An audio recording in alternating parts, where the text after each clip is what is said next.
Hello everybody, I'm Sky and this is Should My Kids Play The Wandering Village? Now The Wandering Village is a village builder game with a little bit of a twist. I played it a while back and I finished how much was released at the time, so there's new stuff added, so I'm not sure.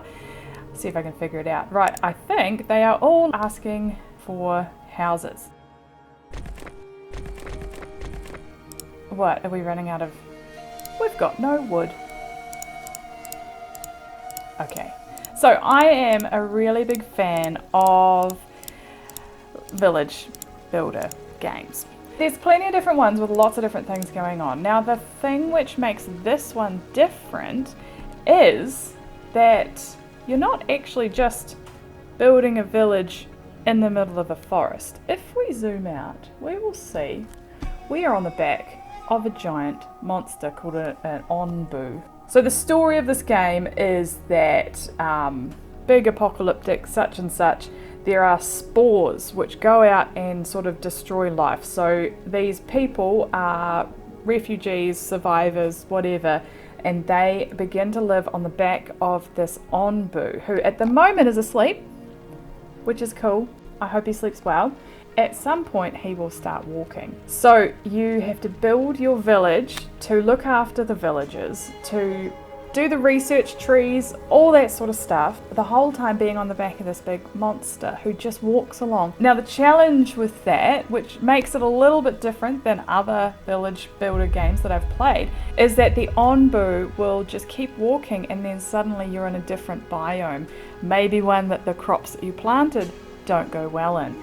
Or maybe you come across the spores again, or it's just a really interesting way that they've kept it a little bit fresh and kept it a bit interesting, because you can plan so much but then all of a sudden you'll find you're going into a jungle biome or into a desert biome and you're going to be running out of water, or there's going to be too much water, or some of your crops will grow, some of them won't.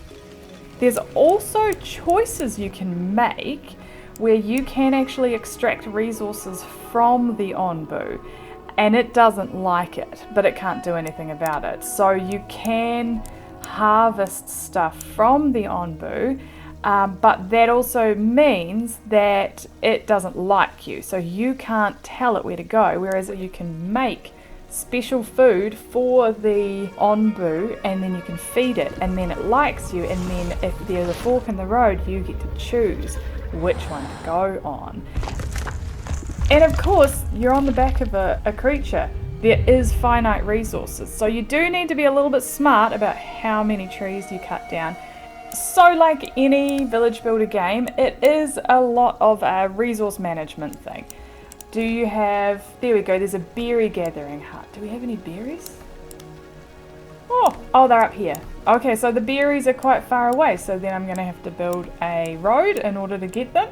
You can put things wherever you want, but you've got to bear in mind the resources that they are gonna cost and how you can, there's berries in there too. Delete that one and put the berry hut. Wait, is that a berry hut? No, that's a berry hut. There we go. And and then I put the wrong building down anyway. Don't worry about it. Material storage is quite useful, so is that not what that is? No, that's not what that is. And then there's roads, and there we go, dirt road. Let's go dirt road. And then over to the berry bush.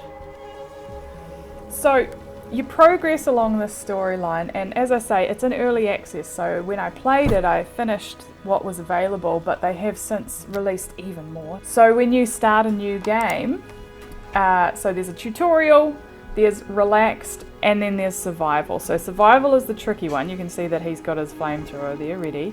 But relaxed is interesting because you can also, if you play it and it gets a little bit boring, there are different modifiers that you can put on to just give yourself a little bit more of a challenge. So you can choose to make it slightly more difficult, but just on relax, it is actually, I would recommend this for kids who are into building things and a little bit of resource management. Obviously I wouldn't say that this is a game for a really little kid. You do still have to have some planning, knowledge, figure things out. Quite often, you sort of got to play it for a bit, get the hang of it, and then start a new game, because now you'll know what you're actually doing. The challenge is, obviously, with any game like this, you need to be able to produce enough food so that your people don't go hungry. You need to be able to collect enough resources to have enough houses and jobs and everything like that. So there's a bit of forward planning, but this has the additional challenge, again, as I said, where it will go through different biomes. So you might be really good in the desert biome, you figured that out, and then you step out into the jungle biome, and then all the plants that you grew stop growing, and then you've got to rip it all out and put a new thing. And you can't really plan that far ahead. You can a little bit, there's a map here somewhere, but there's also a challenge of the spores. Every now and then they just start growing somewhere, so then you've got to have people assigned to go and eradicate the spores. On the easy mode, you can almost ignore that part. It doesn't happen that often. Once you get up to it, there's a building where the people work, and they have like flamethrowers, and they go around and go so it's probably still a good idea to have that. But if you're playing in the more difficult version, it's like a constant threat. You have to be constantly checking everything and making sure that you're not succumbing, because it spreads and then everything has to be destroyed, and then you can lose the game that way. Oh, the Onbu is standing up.